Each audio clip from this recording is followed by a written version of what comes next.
at the young people within the city of Trenton and other surrounding areas, it's kind of hard for them to learn and to study if they have a wrinkle in their stomach. I've personally lived that experience. I understand what it's like to have free and reduced lunch. I was one of those eligible students. I was a teacher for years, and when my children used to come to school and they were hungry, there was no learning going on.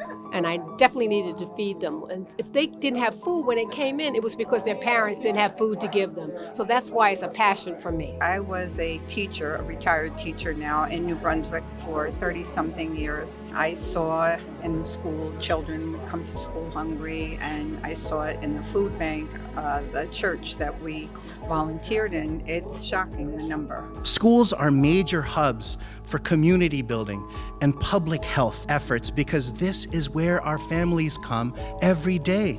This is where our children learn and grow. This is where our future is strengthened. If your job every morning is to figure out how am I feeding my kids, how am I feeding myself, you don't get to concentrate on your career, you don't get to concentrate on your studies, you don't get to concentrate on figuring out what the next step are or how you can help your community. You've got a real primary problem that you have to solve immediately and every day. That's why helping kids in school is so critically important.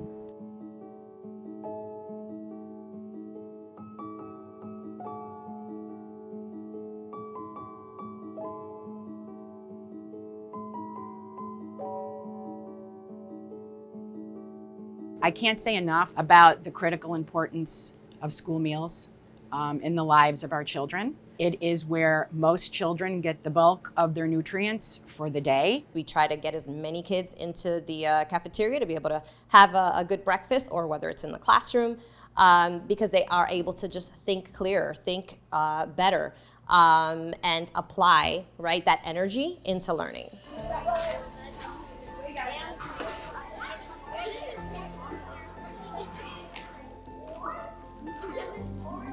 We just passed in January a bill, and the governor has signed it, which will bring free lunch and breakfast to 60,000 new students. The children get free breakfast and lunch at school. It can save the family up to $1,200 a year. That's a significant savings for a family that's living paycheck to paycheck. The federal income eligibility levels are set really low to qualify for lots of different kinds of nutrition programs, including school breakfast and lunch. So by increasing that income eligibility, we are capturing really struggling working families in New Jersey and making New Jersey a little less expensive for those families, because now those children will be able to get free meals at school in the fall. Here in New Jersey, as you all well know, we are home to the best public education system in the entire United States. And we maintain that by, among other things, investing in every aspect of our public education system, from the classroom all the way to the lunchroom. And the food security of our students is of utmost concern to us. And if a child is hungry, it is a barrier to learning. So combined with our food bank, our community school staff ensures that our children in the Trenton School District have enough to eat. Not just during the regular school day, Monday through Friday, but particularly on the weekends when the free and reduced breakfast and lunch that's available to students is not available. Families really count on those meals. These students sometimes go home and you might have just fed them their last meal of the day.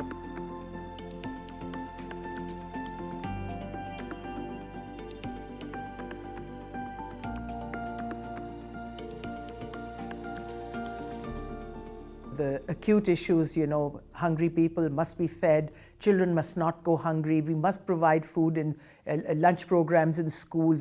I'm so excited about the summer EBT programs.